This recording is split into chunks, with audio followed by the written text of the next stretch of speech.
Seja bem-vindo à nossa aula de hoje, que é dedicada a outro tema básico do direito administrativo. Vamos entender um pouco dos atos administrativos. Há um velho provérbio que diz ser possível conhecer um homem por seus atos. Da mesma forma, podemos dizer que o Estado se revela por meio de seus atos, pois é por meio deles que esse ser abstrato, um tanto complexo, misterioso, se faz notar. É interessante perceber que utilizamos a ideia de que o Estado possui personalidade, ele é uma pessoa jurídica, embora saibamos que são pessoas de carne e osso, os chamados agentes públicos, que praticam os atos e concretizam a vontade desse ser misterioso. Há cerca de 200 anos, mais ou menos, esse agente poderia dizer: ajo em nome do rei, em nome de sua majestade. E assim ficaria mais fácil entender de quem era a vontade que estava por detrás daquele ato.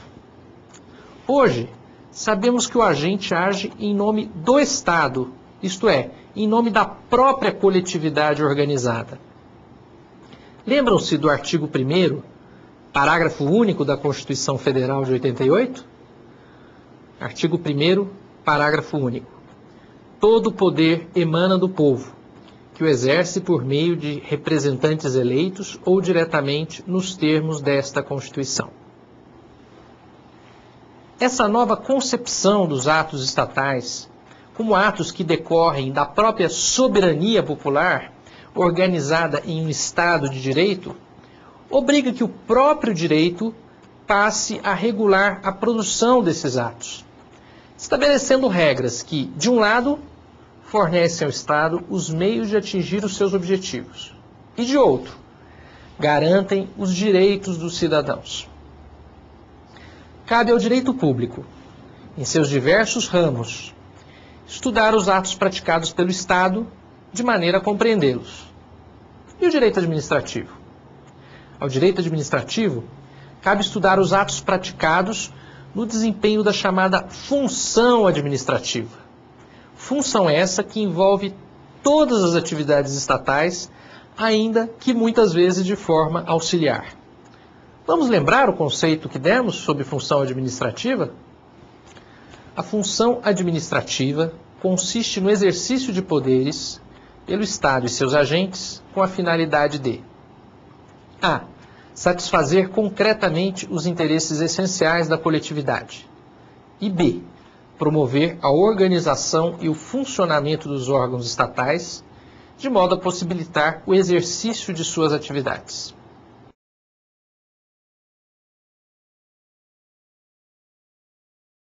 Vamos fornecer para você um conceito que resume, em linhas gerais, aquilo que se costuma dizer sobre o ato administrativo. Mais do que um conceito para decorar, buscamos aqui permitir a compreensão do que é o ato administrativo, distinguindo-o de outros atos estatais ou privados. Observe, o ato administrativo é um ato jurídico produzido pelo Estado no exercício da função administrativa, sob regime jurídico administrativo e sujeito ao controle de legalidade. Dividimos em partes essa definição e, através dessas partes, vamos explicar o que é o ato administrativo. Primeiro, o ato administrativo é um ato jurídico. Imagine duas situações. Em uma, você está ouvindo música na sua casa. Na outra, você vai ao banco pagar uma conta. Qual a diferença dessas situações para o direito? Toda a diferença do mundo.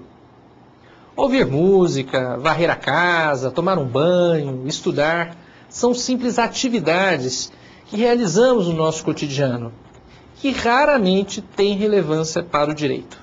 Celebrar contratos, pagar contas, realizar transações financeiras, adquirir bens, são situações também do dia a dia, mas que envolvem relações jurídicas entre você e outras pessoas.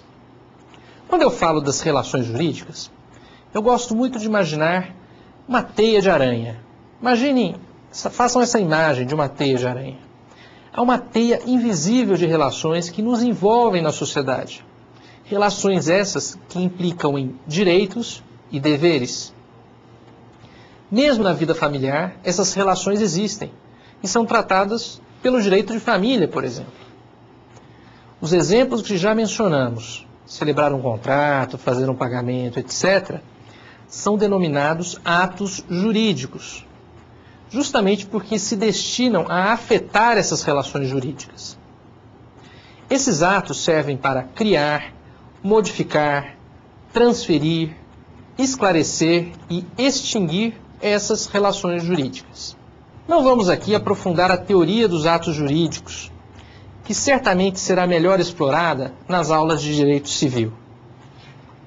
Mas é importante sabermos que essas noções que vêm do direito privado influenciaram bastante o direito administrativo.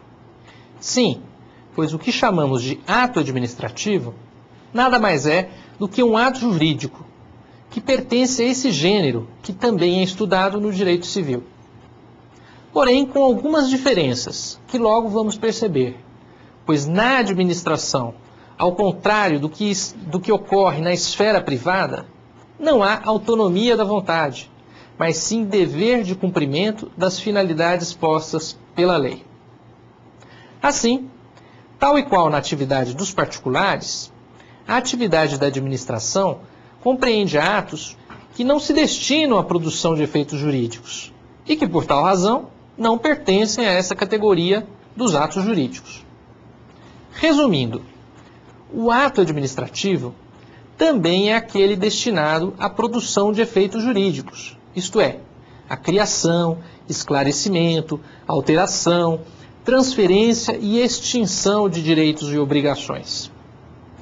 Partindo dessa constatação, vamos separar o joio do trigo, isto é, vamos eliminar do nosso conceito de ato administrativo aquelas atividades da administração que não são destinadas a produzir efeitos jurídicos.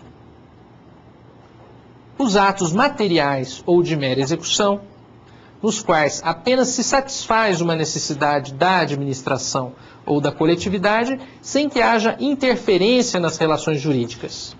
Exemplo, um professor que ministra uma aula, um funcionário municipal que faz a limpeza das ruas, um servidor que organiza o ambiente de sua repartição, etc. Os atos preparatórios, que não produzem efeitos diretamente por dependerem de um outro ato ou de conjunto de atos. Porém, devem ser considerados parte integrante do ato administrativo resultante. Assim, o voto de um membro de um